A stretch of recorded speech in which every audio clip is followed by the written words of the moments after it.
Good evening, it's 8 o'clock. The top headlines tonight. In just 4 days, India's vaccination rate doubles. Over 1 million people are now being vaccinated daily. Delhi, Mumbai doing well, complaints in Kolkata, but a worrying rise in cases as Maharashtra crosses 10,000 cases. Delhi crosses over 312 cases as the highest since January. Game on, says Chief Minister Mamata Banerjee. Khelenge, ladenge, jeetenge. She takes the battle to the BJP, says she will contest only from Nandigram, where rebel candidate and BJP Suvendu Adhikari is expected to contest from. It's his stronghold. So now Mamata Banerjee, you take him on, she's only contesting from one seat. The AIADMK announced its first list of candidates, including the Chief Minister and Deputy Chief Minister. Remember, their seat sharing not finalized with the BJP yet. Meanwhile, a DMK Congress stalemate at 27, which DMK is offering, versus 22, 27, which the Congress wants, versus 22, which the DMK is offering. 100 days of farmers' protests, crowds lessen at Delhi border sites, but the support stays strong. Protesters here now are enrolling their children in schools near the site. Permanent structures also coming up to replace tents. The Ambani bomb scare, the owner of the SUV which had explosives is found dead. The Thane cops say the owner died by suicide, but a political controversy over his mysterious death. Now the anti-terror squad will probe the entire case, says the Maharashtra Home Minister.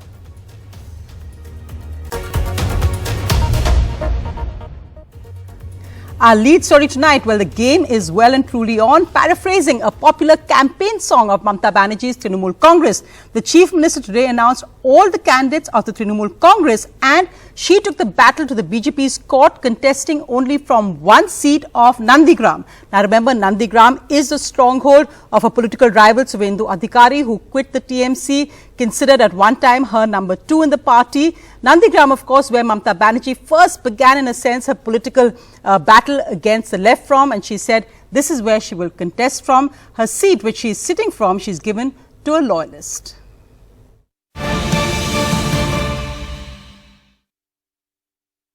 খেলা হবে ঘরে ঘরে খেলা হবে খেলা হবে খেলা হবে গ্রামে গ্রামে খেলা হবে খেলা হবে খেলা হবে রাজ্যে খেলা হবে খেলা হবে খেলা হবে A game is afoot. Mamata Banerjee flashing a victory sign after reading out every name on her list of 291 candidates, including her own. This is the 5th assembly election that the Trinamool is fighting since it came into being 1998. Some are labelling 2021 as the biggest challenge Mamata has ever faced. But not Mamata. একদম না, এটা খুব soft election, এটা smiley election. আপনারা সকলে smile করবেন সেদিন 2 তারিখে কাউন্টিং হয়ে গেলে আমরাও সবাই স্মাইল করব। এটা স্মাইলি ইলেকশন, খেলা হবে, দেখা হবে, জেতা হবে। আর হিন্দিতে হচ্ছে খেলেঙ্গে, লড়েঙ্গে, জিতেঙ্গে। And she's taken the bull by the horns, fighting in a single seat, the iconic Nandigram. Earlier she had said she might contest from her Kolkata seat, Bhowanipore, which she had won last time. But the BJP dared her to fight in a single seat, and she has picked up the gauntlet. 50 women candidates, 35 Muslims, more SC and ST names than there are reserved seats. Mamata Banerjee's focus crystal clear. Also film stars who in the past she has made a habit of turning into political mascots. Today's list had Shayantika, Shayani and Raj Chakraborty. No BJP list yet after a meeting in Delhi, though former TMC leader Suvendu Adhikari is likely to fight in Nandigram opposite Mamata. The left today named some 37 candidates, Congress and ISF none. No decision on Nandigram either. Nandigram, you know, we could not fix up which party will contest that seat, and accordingly we have to fix up the candidate. Up to 9th of March, nomination is to be filled up. We'll do it. Today is 5th. 21, Mamata Banerjee says, is a lucky number. and the 2021 elections a smiley election. What's more, preparations have started in a way for 2024 and Delhi Chalo as well. Let me wait for 21 first. 21 is always my lucky number, and you know that my all the movement, it depends on 21st. So let me first get this 2 to 1 and then over and then. Delhi chalo baad mein hai, pehle to Bangla sambhalo, usko baad Delhi chalo. With G.D. Shankar, Anirudh Tripathi and Saurav Gupta, Mamata Banerjee, NDTV. इसको शुद्ध भाषा में अगर कहा जाए तो ममता बनी भगोड़ा है।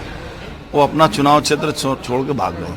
बीजेपी करने वाले बंगाली हैं, शायद ममता बनर्जी उनको भी बहिरागत समझ, और उनके साथ जो लोग रहते हैं उनको सिर्फ वो बंगाल के लोगों को समझती हैं। तो ये ममता बनर्जी का जो दिमागी फितरत है वो खराब होता है। देखिए, नॉर्थ बंगाल ममता बनर्जी के लिए पहले ही वाटरलू साबित हो चुका है।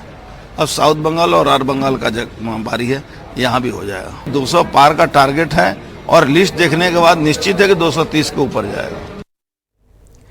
Well, in other news, the AIADMK has also announced their first candidates. This is before their final seat-sharing alliance with the BJP. The Tamil Nadu Chief Minister is amongst the candidates announced today, as well as the Deputy Chief Minister. Meanwhile, the real stalemate is with the Congress and DMK, with the DMK saying they will not give more than 22 seats to the Congress. The Congress apparently ready to settle for 27.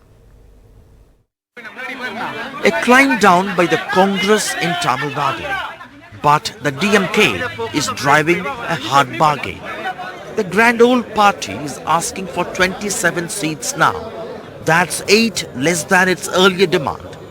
Elections are being held in 234 seats. It has turned down the DMK's offer of a Rajya Sabha seat after the assembly elections. We are for a Congress is for fighting for the respectable number which can keep the cadre's morale, the cadre very high, and we are very sure that they will also realize, because there is a need for the consolidation of the secular forces in Tamil Nadu. In 2016, the DMK missed the opportunity to capture power due to poor performance by the Congress. It was given 41 seats, but it won just 8. Now the DMK doesn't want to take yet another risk, particularly after the Congress debacle in Bihar. DMK, which had earlier offered 18 seats to the National Party, sources say is willing to offer a few more. Party sources also say they have new allies this time to share seats with, the VCK and left parties. One of them, CPI, given 6 seats. I don't think this alliance, this ideological alliance, is going to break down or is going to go down the road just because there is a tiff over a few seats. Whatever it is, we are very confident that it will be ironed out between us. There is also speculation that the Congress is exploring the third front option under Kamal Hassan, though both sides wouldn't confirm. In Chennai with Suresh, Sam Daniel, Find the TV. Meanwhile, the BJP has also released a list of candidates for 2 phases of the 3-phase election. The Assam Chief Minister will contest the Assembly election from Majoli seat. The Health Minister Himanta Biswa Sarma, widely known as a key BJP strategist for the Northeast, will contest on Jalukbari, a seat that he currently holds. He was apparently not keen to contest the election, but the party decided that Mr. Sonowal would not be projected as the Chief Ministerial candidate, and the BJP would fight the election under the joint leadership of Sonowal and Sarma. And also news coming in from Kerala, according to senior CPIM sources, around 5 ministers will not be contesting the elections this time around, including the current Finance Minister, Thomas Isaac. Well, our other big headline tonight, and this is good news, that the vaccination rate of India has now doubled in 4 days. So, in fact, our vaccinations are now crossing over 1 million. The latest figures, nearly 19 lakh of the general population been vaccinated. Nearly 14 lakh vaccination doses given in just 24 hours. So far, over 1.8 crore COVID vaccine doses have been administered across the country. However, this comes as worrying figures show that Maharashtra, Punjab, Haryana, Gujarat, Madhya Pradesh and Delhi are all showing steep rises in daily new cases. Again, the good news is that no deaths have been reported in 18 states or union territories because of COVID in the last 24 hours. But the worry, of course, is the rising cases.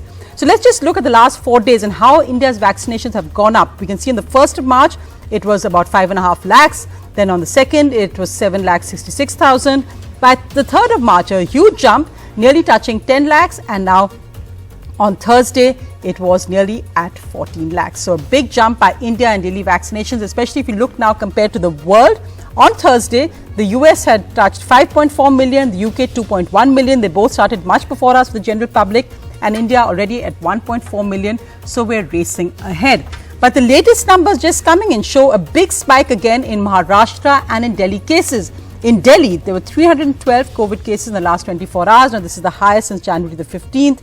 Since January the 14th. In Maharashtra, cases have now crossed over 10,000. So given that the total cases in the last 24 hours are about 16,000, Maharashtra, a major source of worry there.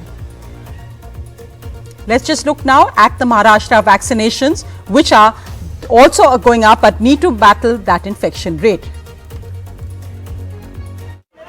After chaotic scenes on the first day, vaccination at Mumbai's BKC centre are now working smoothly.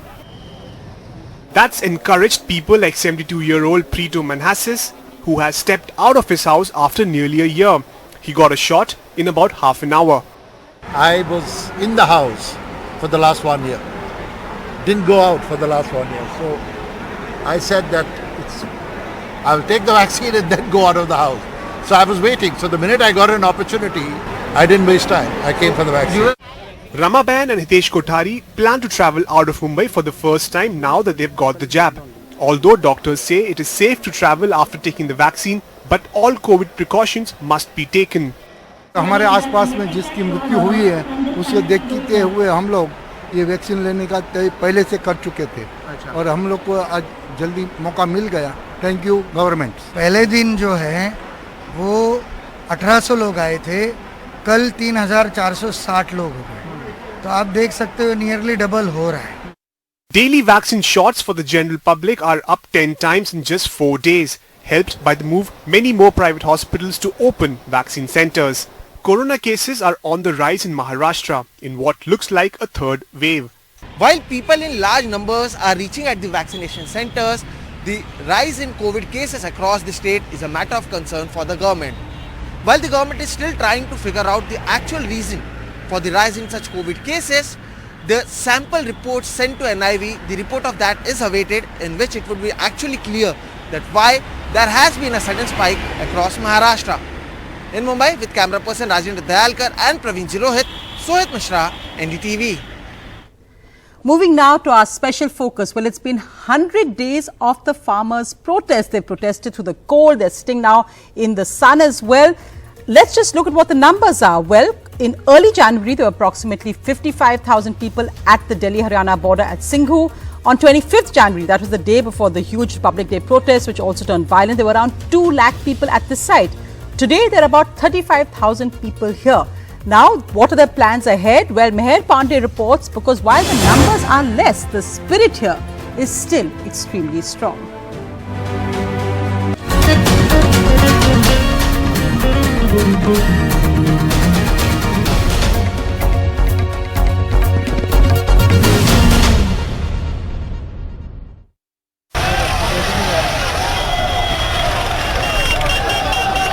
A 100 days of protests. The seasons have changed, the bitter Delhi chill giving way to an unseasonally warm March. Yet Jagdish Singh, who runs the Car Seva Langar at the Delhi-Haryana Singhu border for the past 3 months, has been here from the very beginning. Men, women, children have come and gone. Others are now settling in for the long haul. Sir, आप यहाँ शुरू से हैं और शुरू में आप कह रहे थे कि बहुत लोग आ रहे थे, रोज वाले लोग आ रहे थे जो बदलते रहते थे. अब लोग कौन से आ रहे हैं, कितने आ रहे हैं? अब लोग यहाँ जो उनसे पक्के रह रहे हैं ना, अपने पक्के जैसे ऐसे गाँवों में लोगों ने पक्के मकान बना लिए, कर रहे हैं ना आपका. यहाँ भी लोग पक्का काम कर रहे हैं, कई छन्ने बना रहे हैं, पक्की टीन पा रहे हैं. Gurdarshan Singh, who grows baja and potatoes in Kapurthala, Punjab, has replaced his tent with a semi-permanent structure made of plywood. पता नहीं ये कितनी देर चले, साल चले, 2 साल चले, तो हमने इसको परमानेंट बना दिया है. तो इंसुलेशन भी किया है इसमें ताकि गर्मी से भी राहत मिले। एसी के लिए भी जगह छोड़ी है, वो भी लगाएं। तो हमने वैसे तो सोलर का भी प्रबंध किया हुआ है। Bhupinder Kaur, a paddy farmer from Fatehgarh Sahib, Punjab, who has been at Singhu with her entire family for the past 3 months, has even entered her children at the local school. सारा परिवार ही आ, 2 बच्चे आ, घर वाला मेरे daddy भी आए आ, बच्चे भी स्कूल लगाते, परसों करवाती admission. The protesters are steadfastly opposed to the 3 laws which they think will lead to a loss of their guaranteed support price, the mandi system, even a loss of their land holding. They will not leave until the laws are repealed. The fast approaching harvest season is another challenge. Avtar Singh from Fatehgarh Sahib explained how villages across Punjab and Haryana have set up a shift system so that farmers can share the work of the harvest and maintain a consistent strength at the border. गांव में जो party बनाई हुई है, committee बनाई है, किसान farmer committee, वो हमारी ड्यूटी लगाती है और वो जो लोग यहाँ आ जाएंगे उनकी जो पिछली फसल है हम लोग संभालेंगे। कम से कम जो आता है 1 वीक के लिए, 7 दिन या 8 दिन के लिए आता है। The crowds here may look thinner, but the people that remain are here for the long haul. The movement generally also seems to be changing in strategy, with farmer leaders campaigning in far-flung pole-bound states. The movement is adapting but has not diminished. With Manoj Thakur, Meher Pandey for NDTV. 100 days of protests by farmers. Moving now to other news, the big headline, the mysterious death of a man who owned the Scorpio SUV which was found abandoned with explosives outside Mukesh Ambani's house.